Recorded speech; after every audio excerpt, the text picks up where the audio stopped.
number of miscellaneous things to take care of today. We'll start by finishing up the ozonolysis.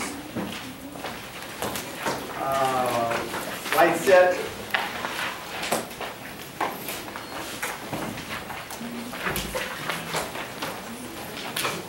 We'll be looking at just all of our handouts.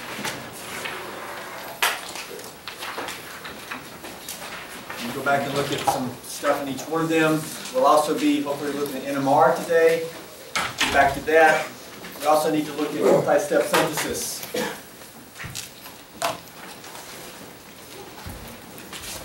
We left off with ozonolysis. Let's go to the previous page. Okay, that was mechanism. Bad ozonide rearranges to the good ozonide. That ozonide can be isolated. You didn't treat it with either zinc or dimethyl sulfide. Previous stage. That's magic. It cleaves this and ultimately gives what you're supposed to get. And then one of the oxygens is either with this, you form zinc oxide or DMSO. So that's the fate of the third oxygen. We're not looking at that mechanism though. On the next page, we can do a couple of examples. If you see ozone and then a magic step, you're doing ozonolysis, right? What does ozonolysis do to an alkene? It leaves the alkene, each carbon becomes carbonyl. Boom, that becomes carbonyl, that becomes carbonyl. So in terms of predicted products, it's pretty darn easy. In terms of just, semi-memorizing what the ozonolysis gives, something for a note card. And so we end up with phenyl, double bond. Instead of this being a double bond to carbon, it's now double bond to O. There is, what here on this carbon, there's an H. I like to draw in the H because the functional group we just created is an aldehyde. The other side will be boom, boom. Instead of that bonding to that carbon, it's now bonded to an O. And indeed, that's also an aldehyde, right? Because there's an H there and an H here. There's your two products, your two carbonyls. Both aldehydes. What would you get here? This is one molecule. Well, it's a ring. If we cleave this, ozone followed by a magic step, we're not really going to get two products here, are we?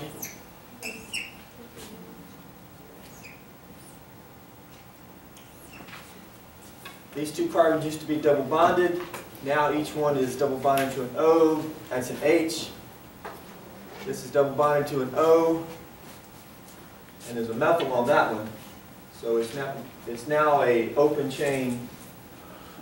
One end has an aldehyde, one end has a ketone. So it's not two separate products because it's bonded over here. It should be pretty straightforward, yeah? We looked at the mechanism for ozonolysis. In the workbook, there's a couple of mechanisms that sort of show some interesting variations in the ozonolysis.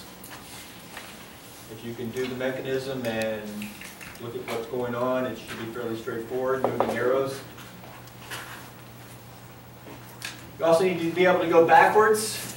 If an ozonolysis reaction, which is a two-step process, gives these two products, what's the starting material?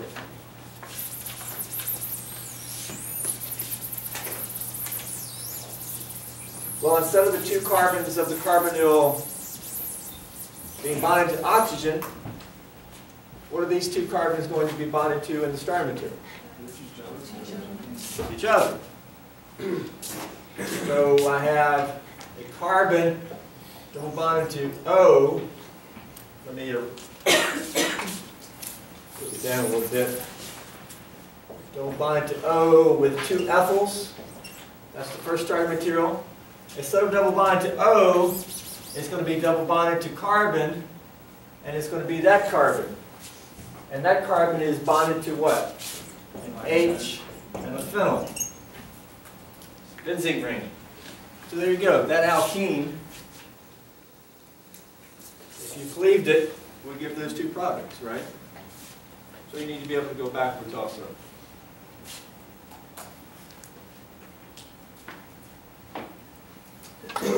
Now you can also cleave alkenes like this using KMnO4.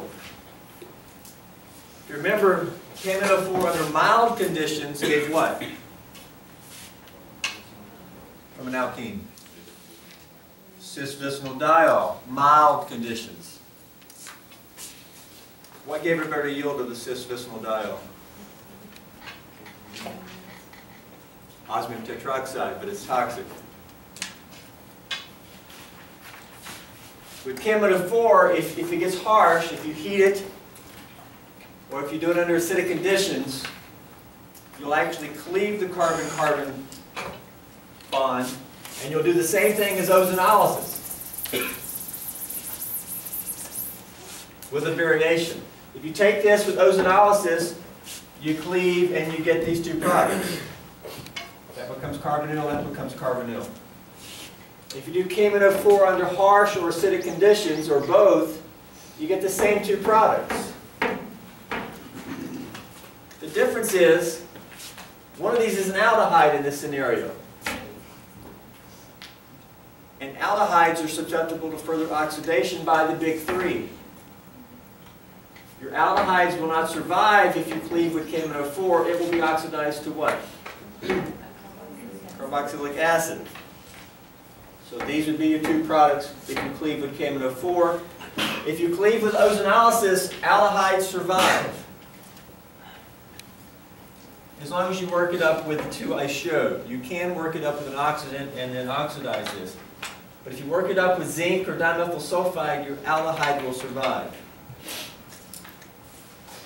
With KMnO4 it will not, because we know aldehydes are oxidized by KMnO4. You can't say, okay, KMnO4, once this is formed, I don't want you to do anything to it.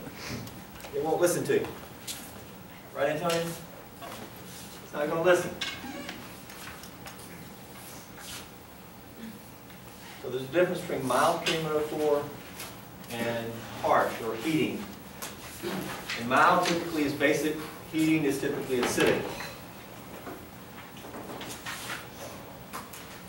Or harsh is acidic. Now, while we're here in this handout, let me just go through a couple of the miscellaneous. I skipped this a little earlier into one of the other packets. This is an example of an ozonolysis reaction here. They cleave this to give the two carbonyl compounds. Then they go on to do another reaction, an aldol reaction. We'll be doing this chemistry during test 4. If you want to read about how to do an ozonolysis, it's right here. Just to give you some practical information.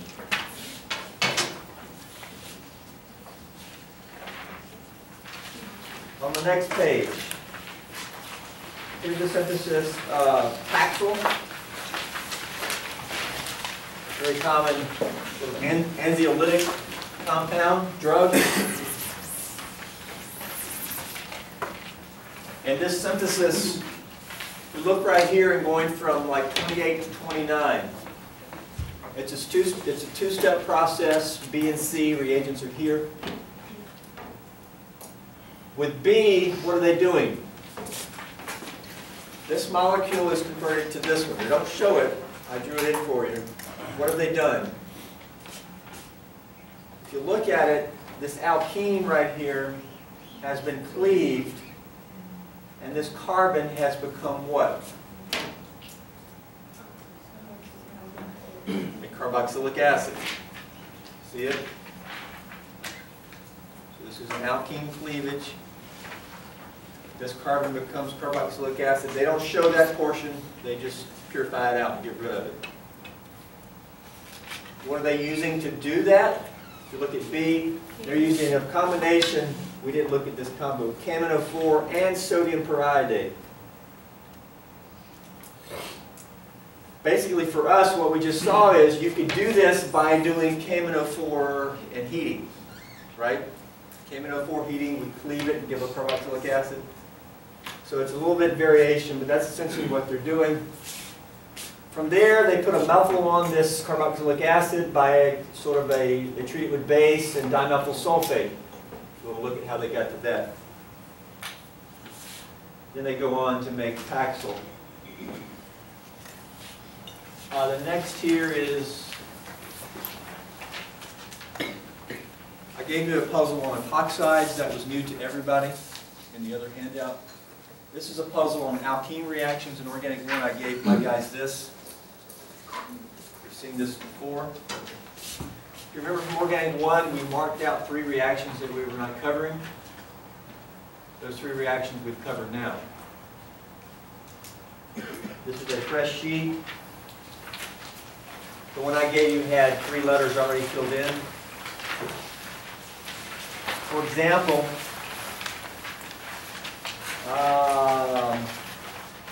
look on the front page on the right, the one that's labeled as number 5. What are they reacting it with? Osmium tetroxide followed by sort of a magic step. So there you go. You can look at the ones that are just the new chemistry. This is also very good for reviewing your alkene chemistry for the final exam. And I'll probably give you this again when we do final exam review at the end of the course.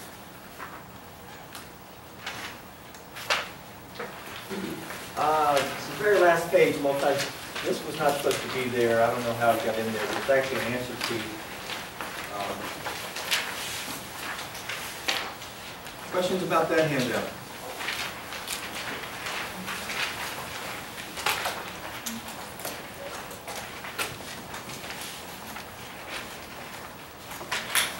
Let's look at the purple.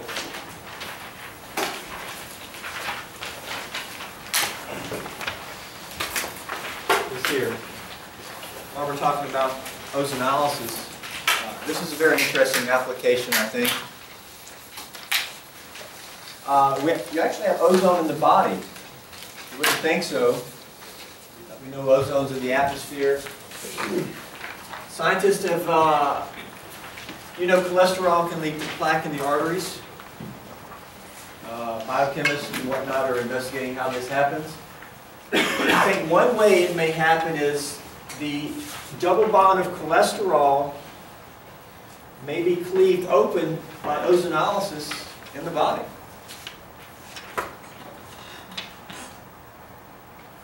And as just in the lab, you would expect to give these 2 carbonyl compounds. But then it can undergo an aldol reaction. Again, that's just 4. And you can get these types of compounds known as, I've never heard it pronounced, theranols or something. AL, then it sounds like an aldehyde. Yeah. AL is your aldehyde ending. And then on the next page, it's sort of an article that talks about that. So this is kind of sort of an application of the chemistry that we're learning, and why we're learning this stuff.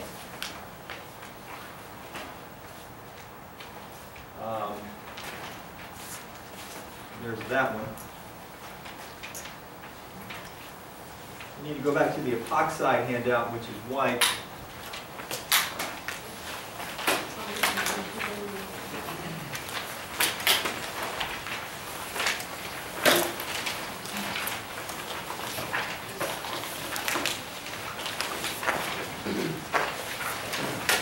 There was a question this morning by Adrian up here.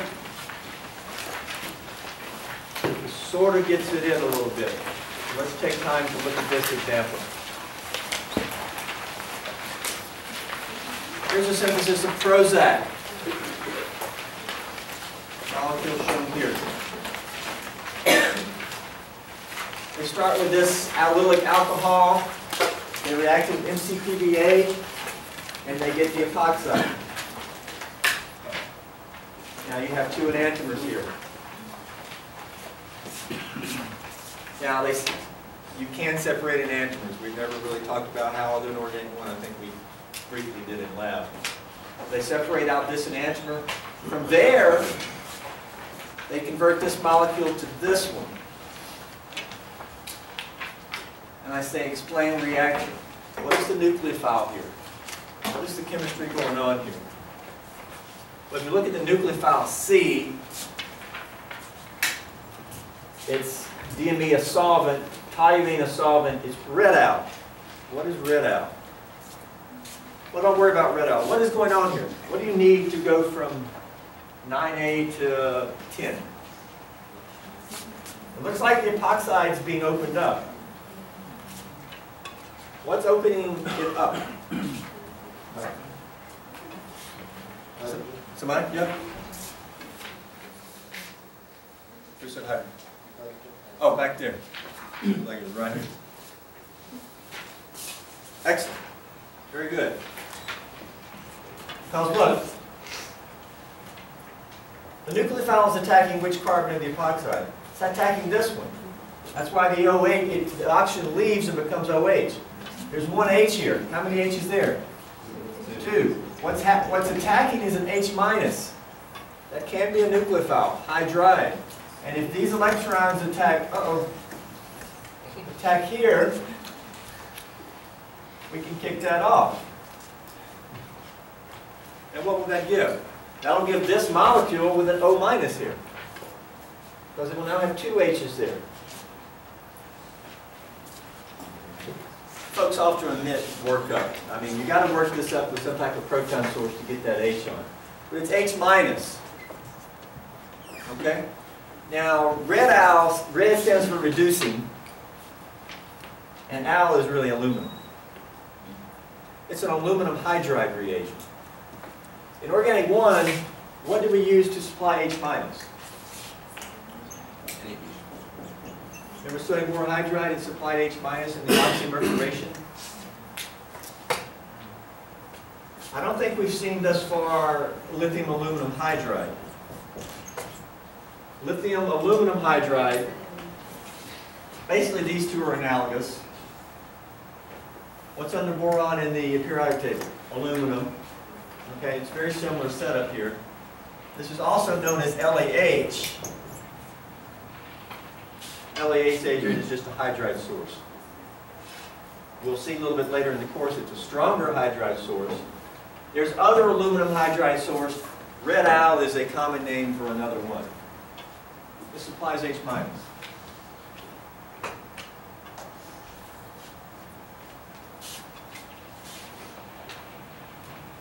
Just while we're here, look what they did do. They didn't put a mesylate on the OH. It's very similar to a tosylate, just it's got a methyl there. From the mesylate, they then do an SN2 and displace the mesylate, which is a good leaving group like tosylate, with an amine. That's how they get this on there. And then they do NAS chemistry, which is going to be test 2 to get Prozac. Squalene epoxidase. Let's take a look at the other ones. Okay, multi-step synthesis. This would be kind of an intro there.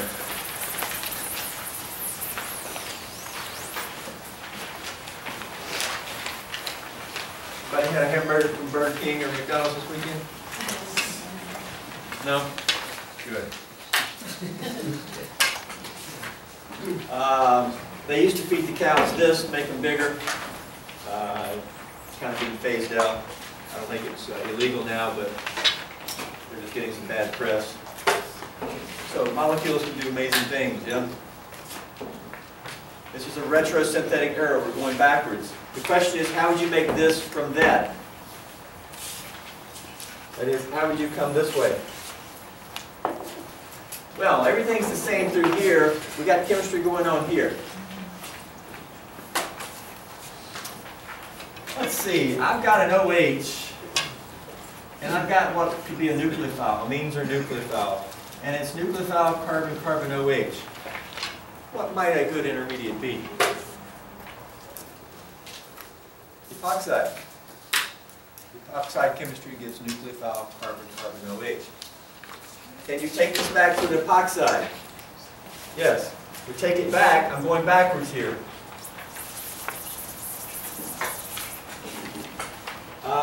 It's a big molecule. We can just draw this. That's just that. Quick way to just show, hey, there's some ring there, okay, instead of taking time to draw it. Well, I kind of need this here. Nitrogen, boom, boom, boom, boom, boom. 1, 2, 3, 4, 1, 2, 3, 4. Should be it there. I had an epoxide here. Oh, this is a single enantiomer. Let's go ahead. Do I want this, the oxygen, do I want the 2 bonds dashed or bold? Dashed. Now, here's the epoxide we can go back to. All that's there. And if we have this, if I go back this way, what do I need to react this with to get that? I need this nucleophile. It'll be in the form of what? Well, that's going to be a neutral amine. It's going to be NH2. It's going to be isopropylamine. We have this epoxide. Can't we react it with that isopropylamine to get that product over there? I mean, the electrons. Now you may question, first off, is it going to be SN1 or SN2? SN2. We got a strong nucleophile, always SN2. Is it going to attack left or right? Well, it's actually both, it's really the same, and there's no cation, so you can't say here. For us, it would attack either. Now maybe in the lab, it actually attacks here because there's more sterics here. We're just going to have to say that apparently it attacks here. It's probably how they make this. If this attacks here, kicks that off, we're going to get backside attacks, so that'll be bold. This will kick off as O-. But then we'll have an H on the nitrogen, and O- will do a proton transfer, and we should get that product. We should look at that. Basically, we can go back to the epoxide. Ultimately, we need to go back to what we were asked to go back to. How do you make epoxides? Most common way.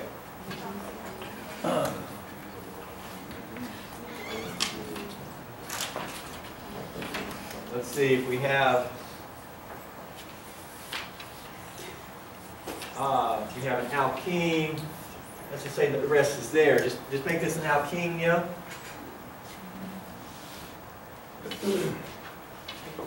How would we come forward? MCPBA. Okay. Now we need to go back from the alkene. How do you want to make this alkene? Eventually, we want to make it from this. We want to make something from that. Can we make the alkene from this?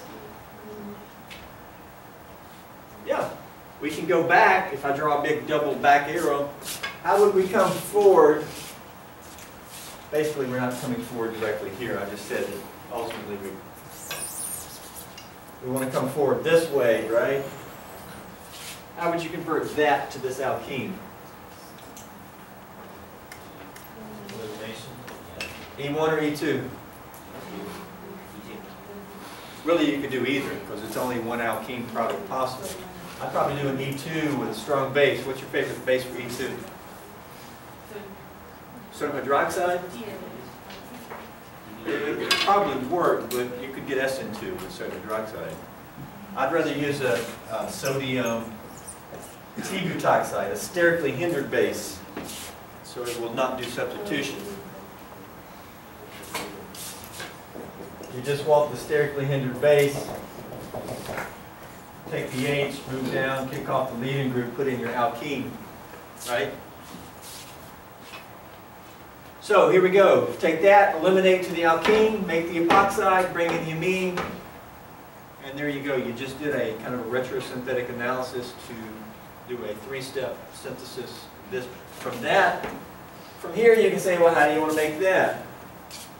Later on, we'll see that that's a benzylic position, and you can do a benzylic bromination. So that would come from that. From there, the chemistry is probably too advanced for what we'll ever do in this class. Question? This would with an epoxide, right? Because they're two different. Is the OH is going back and. Well, this again is, at some point, if you want to get only this enantiomer, whenever you do this here, you're going to get both dashed and bold. Just like on that previous one, what was it, Prozac, where they separated one, yeah, you'd have to do a chiral separation and get only this enantiomer, the epoxide. So when you do this, you only get the bold dash. If you had both here, you would get bold dashed and dash bold. At some point, you got to separate enantiomers, probably here, because this would give that plus an enantiomer, but you would somehow separate that out at that point. Or you could do a mixture and then separate out the enantiomers here.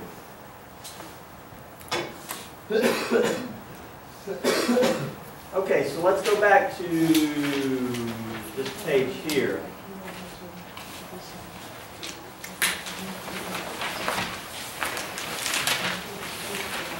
Basically, epoxides are very versatile in multi-step synthesis.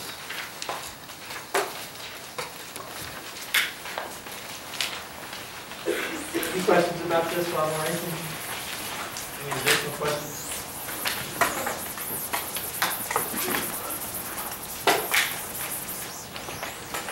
Provide a synthesis of the following from bromobenzene. Starting with bromobenzene, show how you make this. What type of functional group do we have here mainly?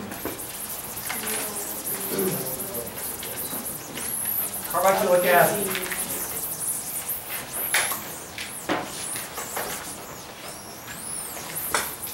Now we've seen at least 2 ways to make carboxylic acid this semester. 2 new ways.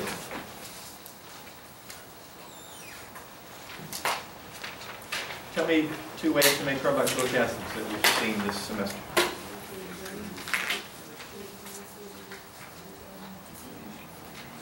Brent?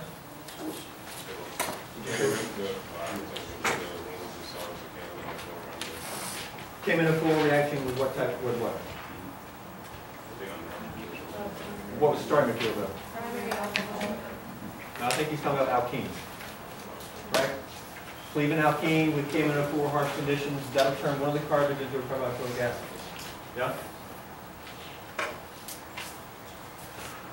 So knowing that chemistry, we could go back to, instead of a carboxylic acid here, this could be just bonded to that.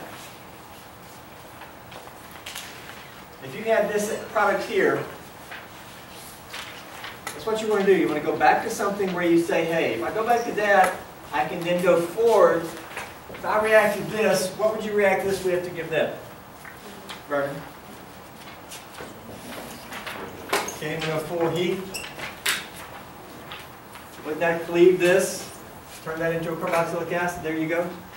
I mean, the other portion would be a ketone, but that could be just removed. Okay? The problem with this reaction is, although it's a good synthesis, is usually when you make compounds, you want to start from smaller compounds. I mean, we had to add on. I mean, we added a carbon, actually 3. We actually like to get smaller as we go backwards. What's another way to make carboxylic acids we've seen in this class? Oxidation of what? Primary alcohol. So we could say, hey, I'm going to take this back to the... How many carbons do I need? Because some people may be tempted to say, there's your primary alcohol. No, that's not the right one. We need 2 carbons and then the OH. If you had that alcohol, could you come forward and make this? What would you use?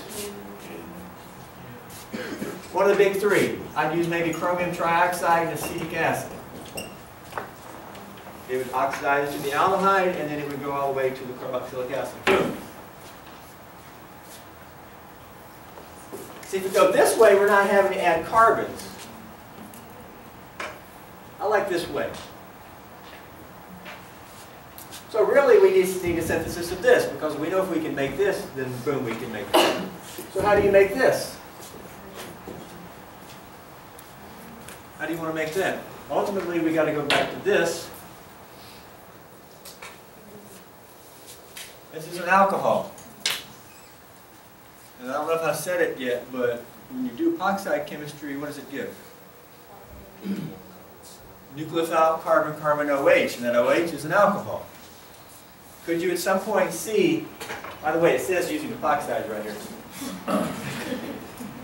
Now you won't have that on the test. It's not going to say do this and do that. And then. Do we see a nucleophile carbon-carbon OH? Carbon-carbon OH. Could this be a nucleophile? Could I break this down into carbon-carbon, and that opens up and becomes OH? What would we need to react that with to give this, if we come in this way?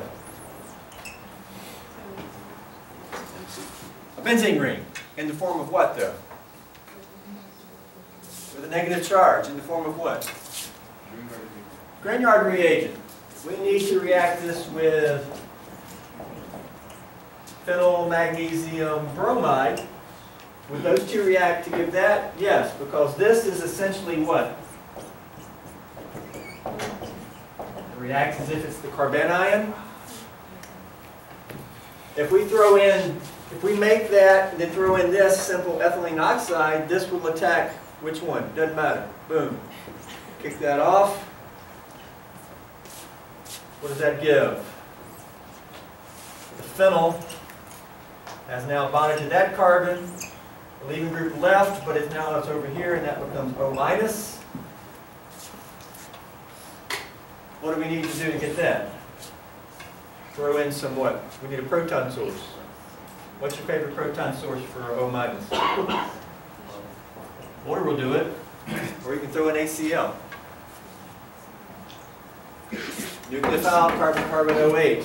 Nucleophile. Grignard reagents give you carbon nucleophiles, either an alkyl or an aryl, aromatic.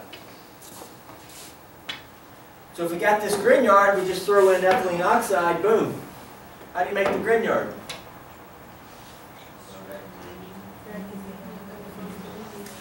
How would you make this?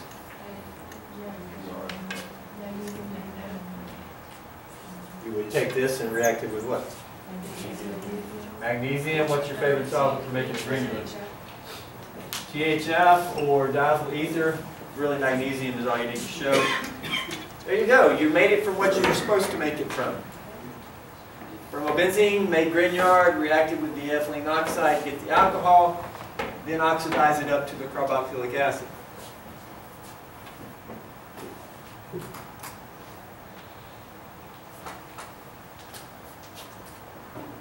So, we spent 2 weeks adding reactions to our toolbox. Now we're going to use our toolbox to build molecules.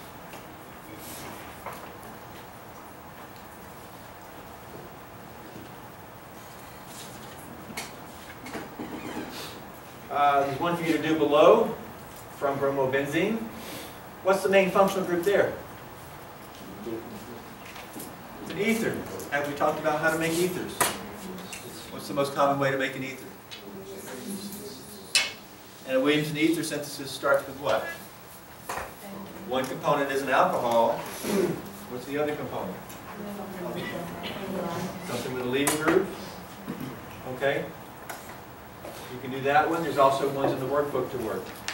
Let's do one down here that says start with styrene.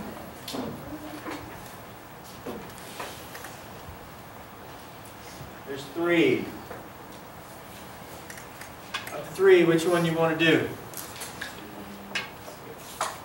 Sarah, which of the 3 you want to do?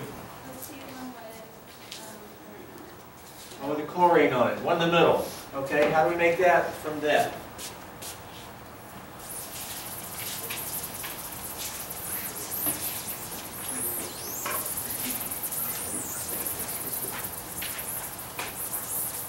All right, the main functional group, you're not going to make a benzene ring in this class.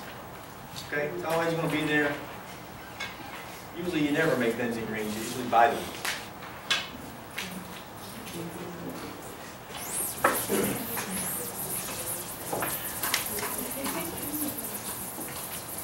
The main functional group is your kind of your chloride there. All right.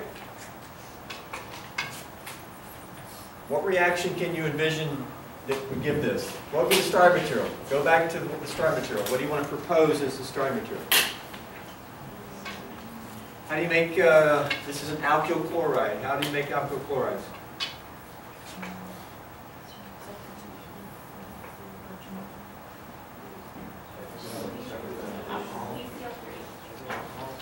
PCl3 reacting with what?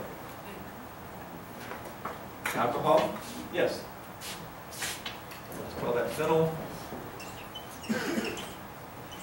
If you had this alcohol, could you convert it to that alkyl chloride?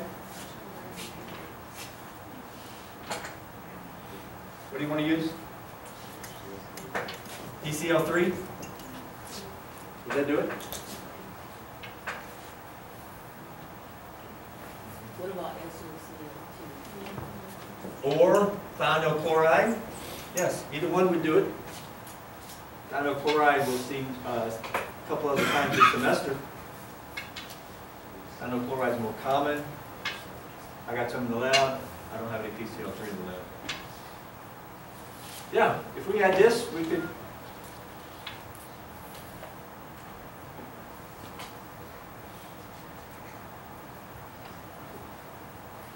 How else could you make this? Well, just to show you, I mean, we could take this back to a alkene. If you had that alkene, could you make this alkyl chloride? That's organic 1 chemistry. What would you react it with? Actually, HCl, because are you going to make cation on left or right? Cation would be on the left, it would be resonance stabilized, and the chlorine would add to the cation. That's a good old organic one reaction. So what does it say at the top of this handout? Oxides. You've got an OH here. Is there any way you can have a nucleophile carbon-carbon OH? There. This could go back to, let me go up here. This could go back to phenyl. That epoxide, what would be the nucleophile? Carbon-carbon OH. We would need this Grignard magnesium iodide or something.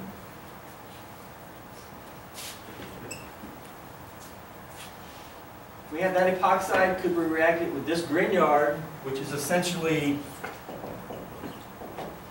that carbanion? Would it attack from the left or right? Right. There. Open it up. We get that bond form. This would be O-. Then we would throw in water or something to put the proton on. How do you want to make that epoxide? From what? There you go. You were asked to start with that. What do you want to do? You react that with NCPBA, and you have a synthesis from what you were asked to start with. Make the epoxide, react it with this Grignard to give that alcohol, and then convert the OH to a Cl using your favorite method for that.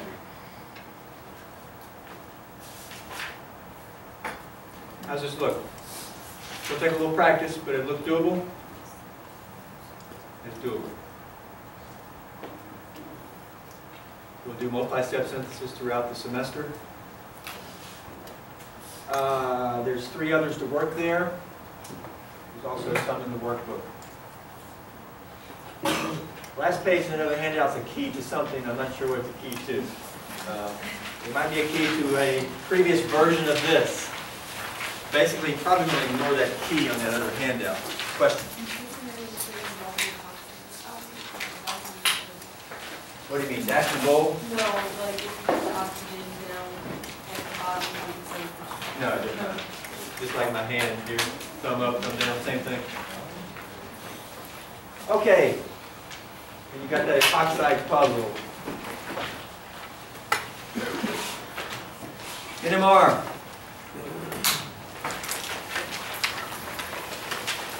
This week in lab, we are having NMR problem sessions each day. The dial is a answer sheet, right? Everybody got the answer sheet I passed out in class? It's not a lab report as stated in the lab manual. Answer sheet instead. Everybody got an IR of the starting material? If you didn't, pick one up.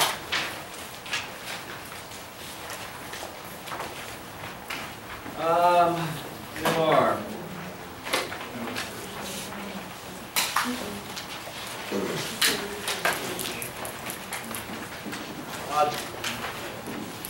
This here, the signals A, B, and C didn't get labeled. Let's call it A, B, and C.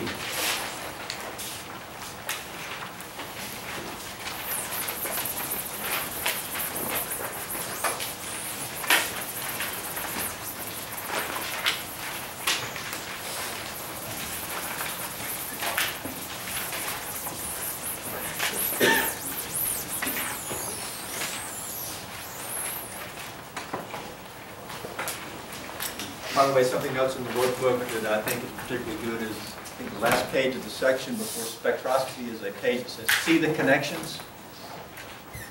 I think that's a very good page. See the connections. Fill in reagents for doing all the conversions. With any questions about this blue sheet? Any questions about NMR in general? We need to get back to the NMR packet.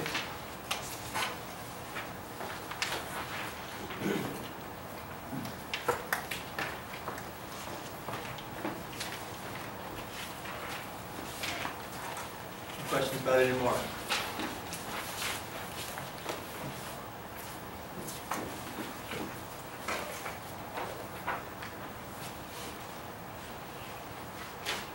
On page 15 in the workbook, you'll see example problem that will be on the test. Test is when, by the way? Monday? Monday?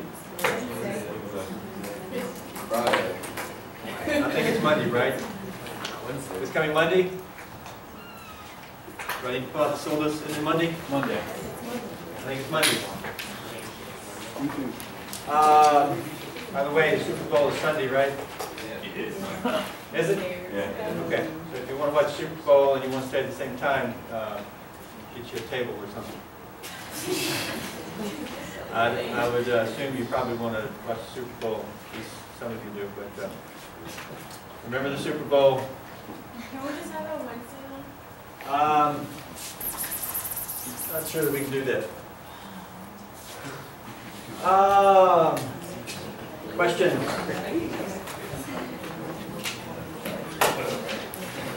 Okay, if there are no questions, I'll plow ahead with the material. Basically, we kind of ended in the NMR lecture with positions. sp3, CHs, proton NMR. Alkene CHs, aromatic CHs, aldehyde carboxylic acid. The SPCH is actually back up there.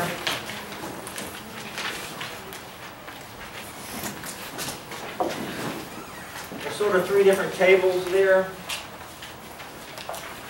And then there's a more exact table.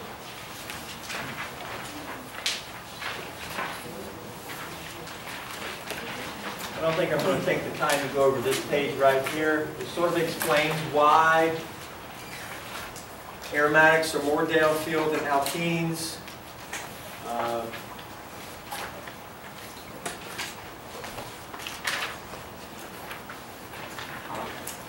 Basically signal position.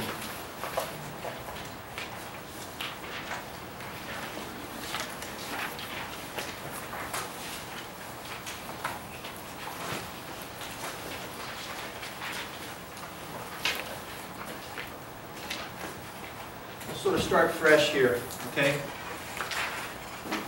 There's no questions about signal position, so let's move to signal integration. Which should be new for everybody, at least in here. Hopefully you've already looked at this stuff. Okay, in Proton Nmr, we can integrate the signal and get area under the curve. Basically, the area under the signal correlates with number of protons.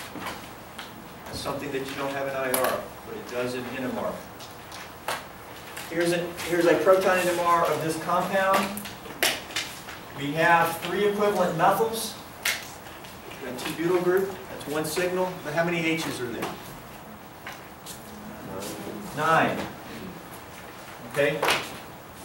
So that's the one. That's A. The other signal would be the CH2. We'll call that B. How many signals there? How many protons there? 2. So we got a 9-to-2 ratio of A to B. Right?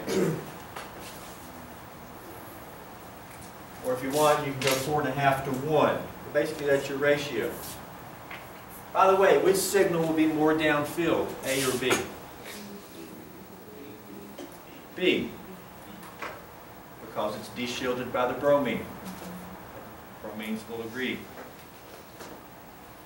Removing the sunscreen from the B proteins more, leaving it more exposed to the magnet, moving the signal downfield. Here, we haven't talked about splitting yet, I don't think. We didn't skip splitting, did we? 2 signals. Here's this is B, this is A.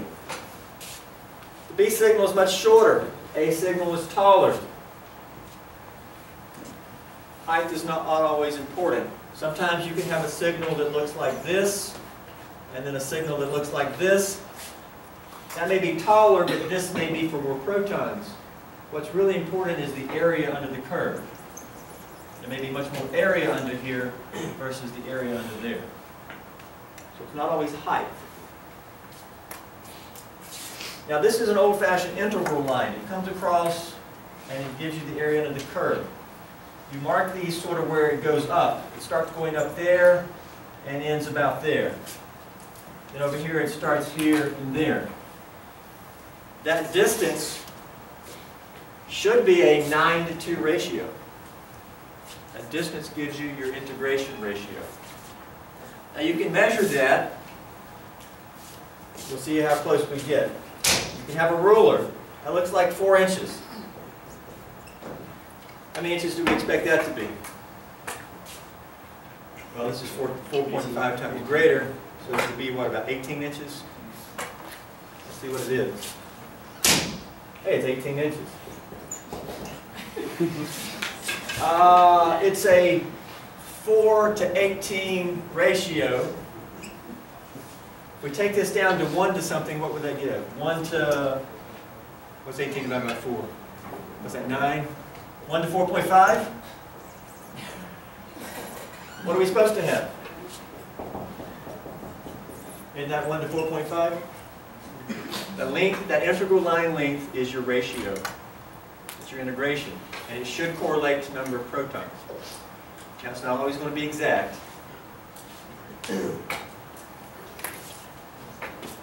Now this is an old-fashioned integral line. The modern instruments don't have these lines. The modern instruments just tell you down here at the bottom. It may say something like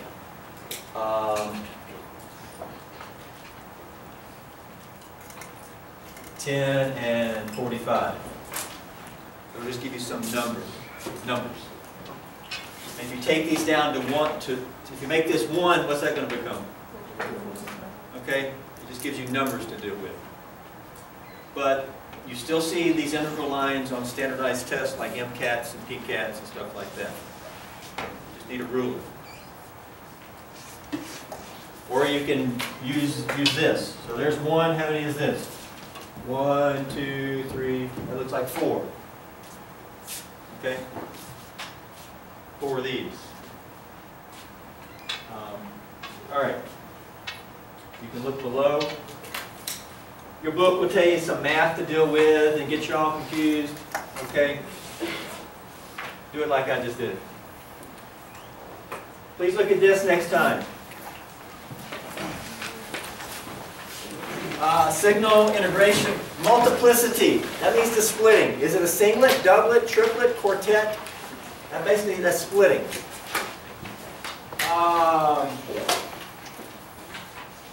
Assign each signal. Basically, fully get all the information you can out there. Assign each signal. Which signal is the A signal? Find it. Explain the multiplicity of it. Please be working on that. We'll pick up here on Wednesday. And Wednesday we'll be fully dedicated to NMR most likely. Please also be working the blue sheet and the first one in the workbook, comprehensive spectrum. Please bring your questions on Wednesday about NMR.